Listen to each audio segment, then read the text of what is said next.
Are you listening? We'll just, if you guys want to just throw questions at me. Damn.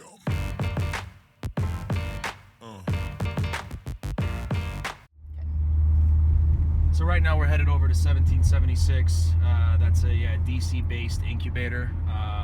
They host a lot of different startups, and I'm a mentor there. And so what I do is I talk to early stage companies and help them develop certain business practices, like building a sales team or maybe recruiting or something like that. So we're going to meet up 2 companies that are early stage, that are developing some tech, and we'll see what they have and what help they need.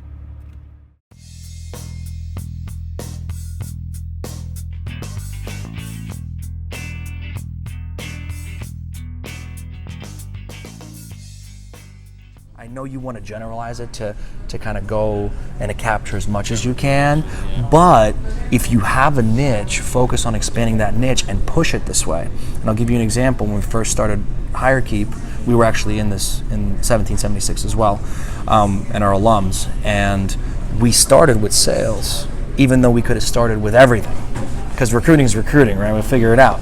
And the reason we started with that is because we needed to become an expert in something and iron out the process, and we needed to understand that sales cycle that we'll talk about, how to sell it all, get that flow from, I call it from A to dollar, right? From A to dollar. How do you get from A to dollar constantly?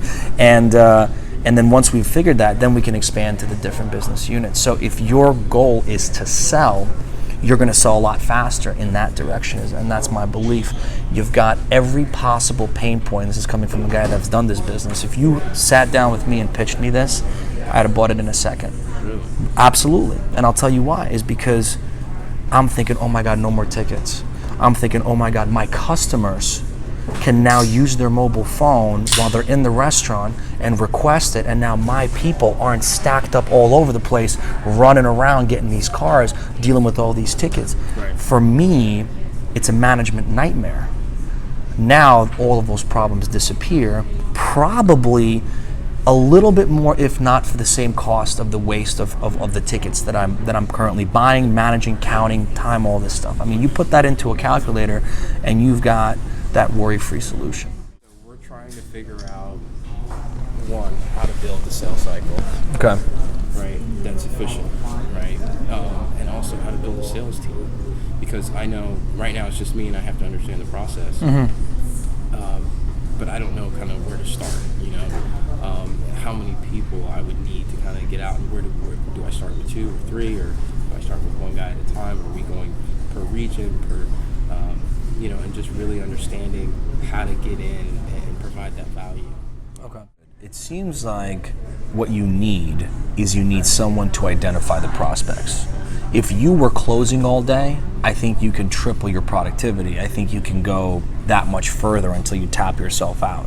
I think that you're spending a lot of your time identifying the clientele, doing the reach outs, and then running around. Yep. So I think that if you find someone to replace that piece of it, you can continue to sell, but have somebody kind of set you up or lay you up a little bit more. And so while you are out running around, somebody's still sitting that's a you and being you in the reach out part of the business. That's exactly what's going on. Yeah. So if you think about it, if you do go the valet route and you try this and you start to really see traction, it's going to be a lot easier for you to hire someone, an intern or whoever it is, to then go online, find a bunch of valet companies and start getting their email address and start emailing them and start hitting them on Facebook or LinkedIn. I mean, the valet businesses, there's a lot of corporate valet businesses, and then there's a lot of, they're not on LinkedIn valet businesses, right? So there's a different, you know what I mean? There's a different type. So, those types of people, they can pick up the phone and call the valet company, and a lot of times the owner will pick up the phone. So you want to have a few things, right? The first thing you want to do in the sales process, number one most important thing is have a way to track and organize all of your leads and prospects so that it's all in one place. And you need a free solution for at least the starting point. And this is a solution we've used that I think was very valuable. It's called Streak for Gmail. is a CRM that integrates with Gmail, and it allows you to add, prospects right in, and so all the emails are tracked and related to what they call boxes, and each box is like an account or a prospect, and you can move them through what they call a pipeline, and so they come a prospect to account to whatever, blah blah, closed one. So basically just a tracking system. Then the second thing is you want to identify the presentation. You have this material, but you need to build out the things that you do now. You have to document those things. So the first thing we do is this. The second thing you do is this. The third thing you do is this. The fourth thing I do is this. Here are copies of the emails that I've sent out that have gotten me some kind of results.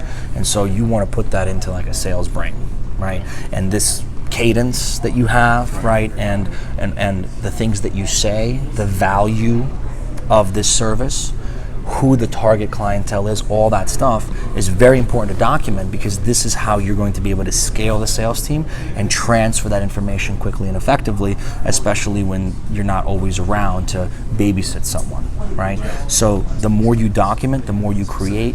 I recommend, writing up a quick script. I would recommend identifying, some of the big bullet points, right? Statistical stuff that you have.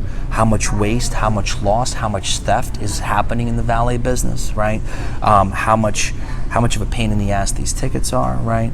How much cheaper it might be, what does this all mean, right? Because there's so many things I can see happening in a valet business that this could prevent. We've got CRM, and then the second thing is going to be, we're going to document everything. We're going to have a script. So if I come in and I say, okay, I'm ready to work for you and sell digital valet, you say, okay, I'm going to share a folder with you that contains about the company, who we're targeting, what we're doing, how we're different. Here are the bullet points of the values. Here are the scripts that I've put together. You can evolve them in your own. And then here is, some prospecting techniques that I use, and some email templates that I use, so that this person's basically a machine. And then as they get better, they're going to start to customize it and this and that. Okay?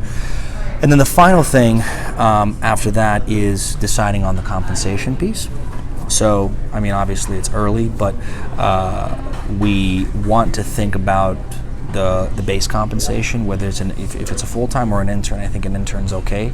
So UMD has free career postings, GW, maximize those. Put up a free ad. There's also a site like internships.com. Just Google it, and you can post an ad, a couple bucks, whatever it is. What's it called? I think it's internships.com, or Google the find interns DC or something, and I'm sure they'll have some local sites. I'm sure a bunch of career centers will pop up. That's how you find them. You just got to go in, and a lot of it's free, but you got to spend the time to do it. Put together a job description that is basically all that sales jargon that we're talking about. Right. That goes in a job description to sell the candidate, oh, this is exciting. And then you just kind of talk about the requirements, good speaker, whatever it is, and you start interviewing people. You know what I mean? That's really it. And then we'll sit down with someone. They'll be excited. They'll have no experience, but they'll be willing to learn. And you'll say okay, and then you'll give them the info, and they'll be very excited, because a lot of times people miss these things because salespeople or junior level candidates that are trying to get into this, communication majors, business majors, that want to understand business development and help grow a company, they crave structure. They crave a leader that can give them a system to use, and then when they use it, it works, and then that's when they stay. You've got to get your CRM, get accustomed to it, load up your leads, find the prospects, document everything. Build the process. It will save you so much time. I know it's shitty and it's annoying to do, but it's not necessarily a process. It's just taking what's in here and getting it down, and you will realize that as you do it, you can actually surprise yourself with the things that pop out that you wouldn't have even thought of, and then now it's written down, you can kind of refer to it yourself. And that can then transform into marketing materials. There's just so much stuff that it does. And I've always been very religious at documenting things, just because when you have a good idea, or when you have a pitch, or when you have something that works, you always want to get that down so that you can replicate it, use it over and over and over again. There's all these nuggets that just somehow happen. They come out and we lose them. And so I've done that a lot throughout my sales career. So I've learned not to do that. I think we've got a good direction now from this conversation. I think we know that while you have your ads out, start building that prospect list of valet companies. Start calling and leaving them voicemails. Figure out, how am I going to sell this? Where are these owners? Are they out and about? Are they in the office? Valet companies traditionally work at night, specifically for the majority of the venues. Managers are probably running around. Morning and daytime could be a great time to hit these guys. You're in a great place. Let's see. Hey, are you in front of a computer? I want to show you how you can save XYZ.